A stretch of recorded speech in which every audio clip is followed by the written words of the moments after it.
What? No.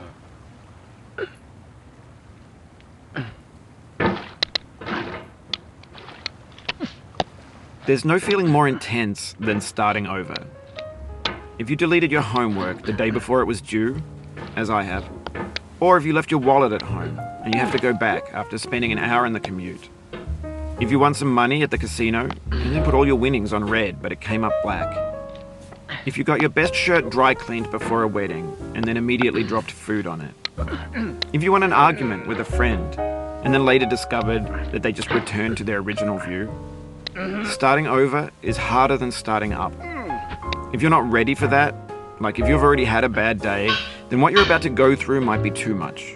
Feel free to go away and come back. I'll be here. Alright, thanks for coming with me on this trip. I'll understand if you have to take a break at any point. Just find a safe place to stop and quit the game. And don't worry, I'll save your progress, always, even your mistakes.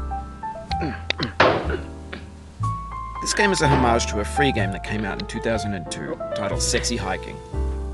The author of that game was Jazzuo, a mysterious Czech designer who was known at the time as the father of B games. And B games are rough assemblages of found objects. Designers slap them together very quickly and freely, and they're often too rough and unfriendly to gain much of a following. They're built more for the joy of building them than as polished products. In a certain way, Sexy Hiking is the perfect embodiment of a B game. It's built almost entirely out of found and recycled parts, and it's one of the most unusual and unfriendly games of its time. In it, your task is simply to drag yourself up a mountain with a hammer. And that act of climbing, in the digital world or in real life, has certain essential properties that give the game its flavor. No amount of forward progress is guaranteed. Some cliffs are too sheer or too slippery. And the player is constantly, unremittingly in danger of falling and losing everything. Anyway, when you start Sexy Hiking, you're standing next to this dead tree that blocks the way to the entire rest of the game. It might take you an hour to get over that tree, and a lot of people never got past it. You prod and you poke at it, exploring the limits of your reach and your strength, trying to find a way up and over.